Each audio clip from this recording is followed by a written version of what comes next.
महाराष्ट्र से एक बड़ा फैसला लिया गया अर्बन नक्सल पर, जहां महाराष्ट्र की विधानसभा में अर्बन नक्सल पर बिल पास कर दिया गया। प्रधानमंत्री नरेंद्र मोदी इन अर्बन नक्सलियों के टारगेट पर थे और राहुल गांधी ने यहां पर समर्थन किया था इन अर्बन नक्सलियों का, जो प्रधानमंत्री की हत्या की साजिश तक रच रहे थे, जिनके कुछ चीजें बरामद हुई थी और डॉक्यूमेंट्स बरामद हुए थे, लैपटॉप जब्त हुए थे। लेकिन आज जो हम आपको दिखाने जा रहे हैं, आज वो आपके होश पाकता कर सकता है। नमस्कार दोस्तों, स्वागत है आपका अपने चैनल, जहां हम ऐसी खबर लेने कर आए हैं, ऐसी बात कर रहे हैं जिसे पूरे देश में हिलाकर रख दिया है। एक ऐसी साजिश जिसके तार देश भर के सबसे बड़े नेता हमारे प्रधानमंत्री नरेंद्र मोदी को निशाना बनाने से जुड़ा हुआ है। जी हां, हम बात करेंगे भीमा कोरेगांव हिंसा और उससे जुड़े एक कथित साजिश, जिसमें अर्बन नक्सल का नाम का टर्न जो है वो सुर्खियों में आया और इस पूरे मामले को वो सवाल उठ रहे हैं। क्या विपक्षी नेता राहुल गांधी भी इस साजिश के सवालों के घेरे में ही है? साथ ही महाराष्ट्र में हाल में ही पास हुआ अर्बन नक्सल बिल इस कहानी का और पेचीदा बनाता है। तो आप सभी से अनुरोध करेंगे, वीडियो के कमेंट बॉक्स में अपनी राय प्रतिक्रिया जरूर दीजिएगा और वीडियो को लाइक शेयर जरूर करेगा। नमस्कार, मैं मानस मिश्रा, ओनली न्यूज इंडिया में आप सभी का बहुत बहुत स्वागत करता हूं। ये वीडियो आपके लिए बेहद खास होने वाला है। हम हर एक तथ्य को, हर एक डिटेल को, हर एक सवाल को बारीकियों से समझेंगे, ताकि आप इस पूरे प्रकरण पर जड़ तक पहुंच सके और आप अंत में इसमें अपना एक कंक्लूजन जरूर निकाल सके। तो अंत तक बने रहिए और अगर आपको सच जानने में दिलचस्पी है तो चैनल को सब्सक्राइब करके बेल आइकन को जरूर प्रेस करें। दोस्तों, इस पूरी कहानी का आधार है 1 जनवरी 2018 को महाराष्ट्र के पुणे जिले में भीमा कोरेगांव में हुई हिंसा। लेकिन इससे पहले कि हम उस हिंसा की बात करें, उस हिंसा के बारे में थोड़ा पीछे जाना पड़ेगा। जी हां, भीमा कोरेगांव का इतिहास दलित समुदाय के लिए बहुत मायने रखता है। 1818 में ब्रिटिश ईस्ट इंडिया कंपनी की सेना ने, जिसमें ज्यादातर दलित सैनिक थे, ने पेशवा शासकों को हराया था। इस जीत का जो है दलित समुदाय अपनी सामाजिक और ऐतिहासिक जीत के तौर पर देखता था। हर साल इस जीत की याद में हजारों लोग भीमा कोरेगांव में इकट्ठा होते हैं। 2018 में इस जीत को 200वीं सालगिरह थी। 31 दिसंबर 2017 को पुणे के शनिवार में वाडा में एल्गार परिषद नाम का एक बड़ा कार्यक्रम हुआ। इस कार्यक्रम में दलित समुदाय के लोग, सार्वजनिक कार्यकर्ता, माफ कीजिएगा, सामाजिक कार्यकर्ता और कई बुद्धिजीवी शामिल हुए। लेकिन पुलिस का दावा है कि इस कार्यक्रम में कुछ ऐसा हुआ जो नहीं होना चाहिए था। कुछ भड़काऊ भाषण दिए गए, जिन्होंने अगले दिन यानी 1 जनवरी 2018 को भीमा कोरेगांव में हिंसा को भड़काया। इस हिंसा में एक व्यक्ति की मौत हो गई, कई लोग घायल हुए और पूरे महाराष्ट्र में तनाव फैल गया। पुणे पुलिस ने इस हिंसा की जांच शुरू की और यहीं से कहानी एक नया मोड़ लेती है। पुलिस ने दावा किया कि इस हिंसा के पीछे सिर्फ सामाजिक तनाव नहीं था, बल्कि इसके तार माओवादी संगठनों के साथ जुड़े हुए थे। माओवादी जो भारत में एक प्रतिबंधित संगठन है, पुलिस ने इसे अर्बन नक्सल की साजिश बताया। लेकिन अर्बन नक्सल है कौन? चलिए इसे थोड़ा समझते हैं। अर्बन नक्सल एक ऐसा टर्म है जिसका इस्तेमाल उन लोगों के लिए किया जाता है जो शहरों में रहते हैं, पढ़े लिखे हैं और कथित तौर पर माओवादियों की विचारधारा को सपोर्ट करते हैं। ये लोग जंगलों में हथियार लेकर नहीं लड़ते, बल्कि अपने लेखन, भाषणों और सामाजिक गतिविधियों के जरिए माओवादी आंदोलन को बढ़ावा देते हैं। पुलिस का कहना था कि एल्गार परिषद में शामिल कुछ लोग अर्बन नक्सल थे, जिन्होंने हिंसा को भड़काने का काम किया। जांच आगे बढ़ी और जून 2018 में पुणे पुलिस ने 5 लोगों को गिरफ्तार किया। इनमें सुधीर धामले, सुरेंद्र गाडलिंग, महेश राउत, रोना विल्सन और सोमा सेन शामिल थे। पुलिस ने दावा किया कि ये लोग कम्युनिस्ट पार्टी ऑफ इंडिया माओवादियों से जुड़े हुए थे, जो भारत के में प्रतिबंधित है। लेकिन असली हंगामा तब मचा जब अगस्त 2018 में पुलिस ने और छापेमारी की और 5 लोगों को गिरफ्तार किया। ये जो 5 नाम थे, इन्होंने तो पूरा तरह से जो अर्बन नक्सल है उसकी अलग कहानी ही गढ़ दी। ये 5 नाम थे वरवर राव, सुधा भारद्वाज, अरुण फरेरा, गौतम नौलखा और वर्नन गोन्साल्विस। ये पीएम की हत्या की साजिश का दावा, जी हां, आपको बता रहे हैं आपको। अब इस कहानी में सबसे बड़ा सनसनीखेज हिस्से पर आते हैं। अगस्त 2018 में जब इन 5 लोगों को गिरफ्तार किया गया तो पुलिस ने उनके इलेक्ट्रॉनिक डिवाइसेस में कुछ पत्र बरामद किए। ये पत्र अनसाइंस्ड और अनडेटेड थे, लेकिन पुलिस ने दावा किया कि इनमें माओवादी नेताओं के इन कार्यकर्ताओं को उन समर्थन के लिए धन्यवाद दिया था। इन पत्रों में M4 राइफल्स और 4 लाख गोला बारूद की मांग की जिक्र की गई थी। लेकिन सबसे चौंकाने वाली बात थी कि इन पत्रों में कथित तौर पर प्रधानमंत्री नरेंद्र मोदी की हत्या का साजिश का जिक्र था।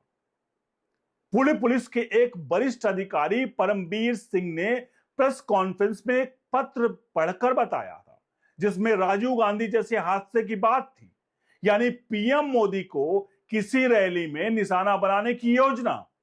इस खुलासे ने पूरे देश में तहलका मचा दिया। बीजेपी और सरकार समर्थकों ने इसे देश के खिलाफ एक गहरी साजिश बताया।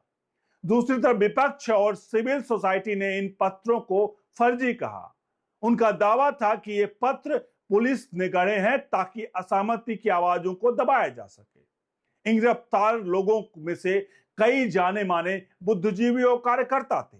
मसलन सुधा भारद्वाज एक मशहूर वकील और ट्रेड यूनियनिस्ट थी जो आदिवासियों और मजदूरों के हक के लिए काम करती हैं।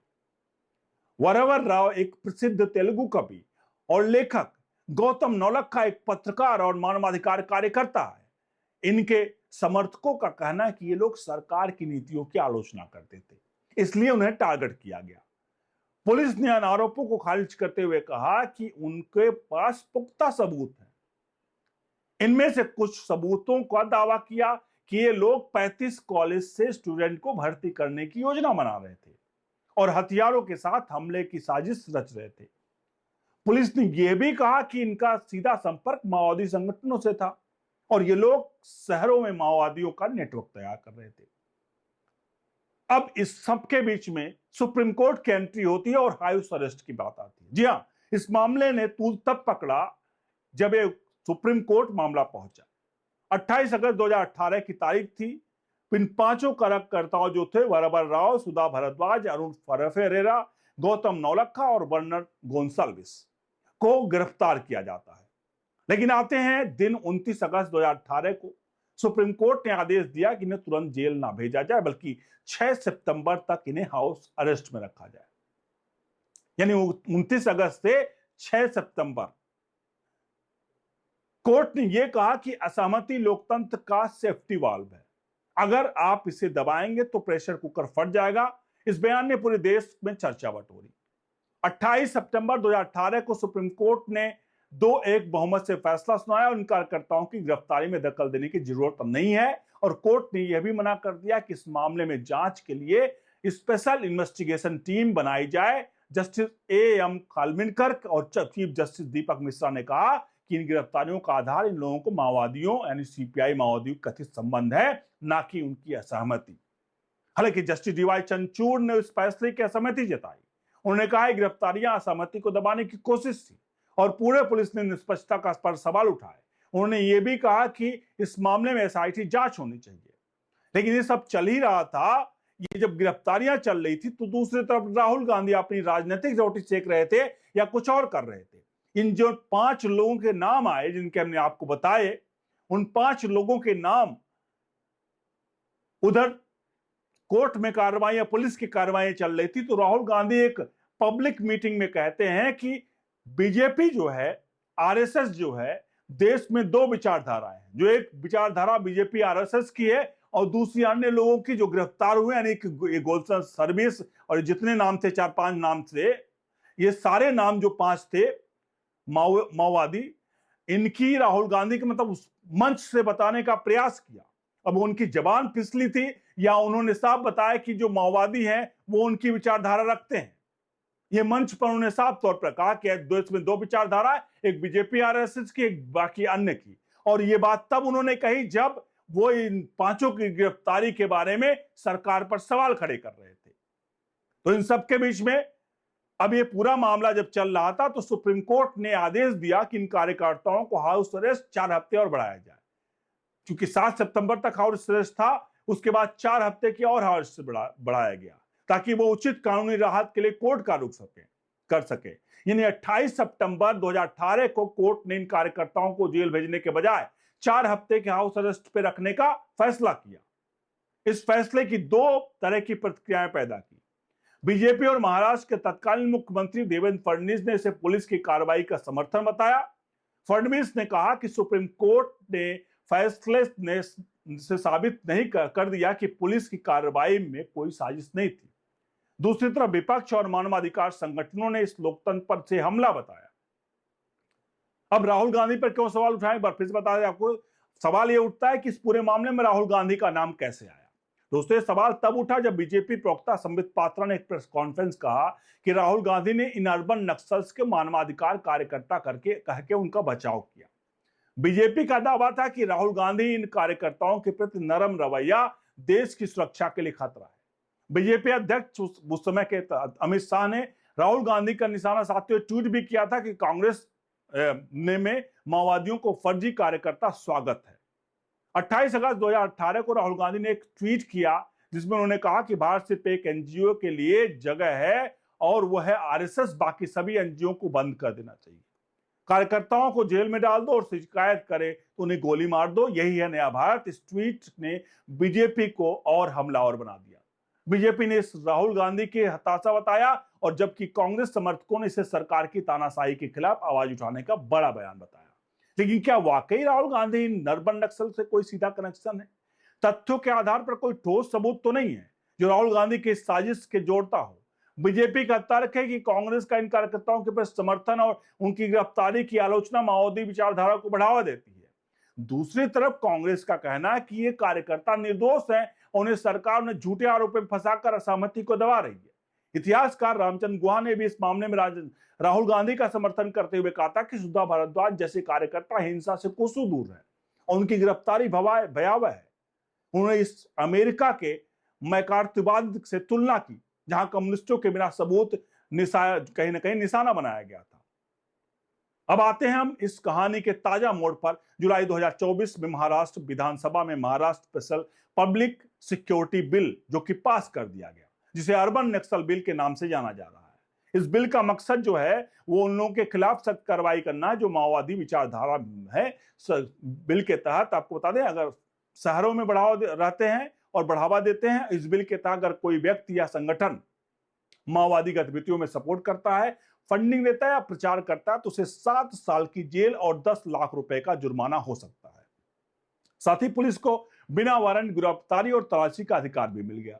यह बिल बीजेपी और शिवसेना की गठबंधन सरकार के पेश किया और इसे विधानसभा में बहुमत से पास करा लिया गया। सरकार का कहना है कि यह बिल देश की आंतरिक सुरक्षा का मजबूत करने के लिए जरूरी है क्योंकि माओवादी अब जंगलों से निकलकर शहरों में अपनी जड़ें जमाने की कोशिश कर रहे हैं। लेकिन इस बिल पर जमकर आलोचना भी हुई। कांग्रेस और एनसीपी जैसे विपक्षी दलों ने इसे कालो कानून बताया। उनका कहना है कि इस बिल का इस्तेमाल सरकार उस लोगों को दबाने के लिए करेगी जो उसकी नीतियों की आलोचना करेंगे। मानवाधिकार संगठनों और सिविल सोसाइटी ने भी इस लोकतंत्र के लिए खतरा बताया। उनका कहना है कि अर्बन नक्सल जैसे अस्पष्ट टर्म का इस्तेमाल करके सरकार असहमति को हर आवाज को कुचल सकती है। इस बिल के बाद कई सवाल उठ रहे हैं। क्या माओवादी खतरे से निपटने के लिए इसका मकसद सरकार की आलोचना करने के लिए चुप कराना है? क्या इस बिल से भीमा कोरेगांव जैसे मामलों में और शक्ति बढ़ेगी? इन सवालों के जवाब समय देगा। माओवादी आंदोलन का इतिहास में आपको बता दें कि जब थोड़ा गहराई में चलते हैं, क्योंकि समझते हैं माओवादी आंदोलन अर्बन नक्सल का कॉन्सेप्ट क्या है। माओवादी आंदोलन की शुरुआत 1967 में पश्चिम बंगाल के नक्सलबाड़ी गांव से हुई थी, जहां वहां एक किसान विद्रोह हुआ। इस विद्रोह में कम्युनिस्ट पार्टी ऑफ इंडिया मार्क्सवादी के एक धड़े ने लीड किया और इसे नक्सल आंदोलन का नाम दिया। इस आंदोलन का मकसद था भारत में सशस्त्र क्रांति के जरिए सरकार को उखाड़ फेंकना, एक नया लोकतांत्रिक सिस्टम लाना।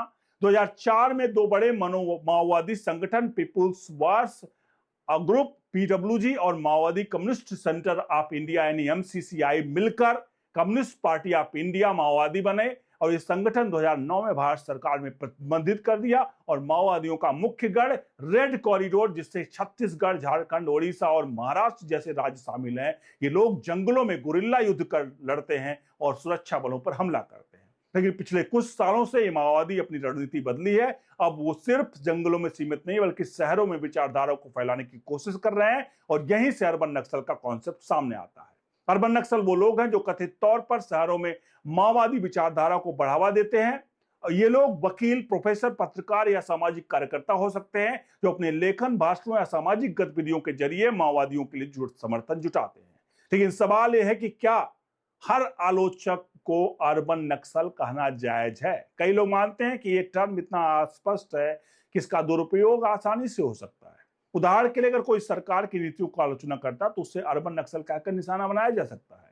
दूसरी तरफ सरकार का कहना है कि अर्बन नक्सल एक वास्तविक खतरा है जो देश की सुरक्षा को कमजोर कर रहे हैं।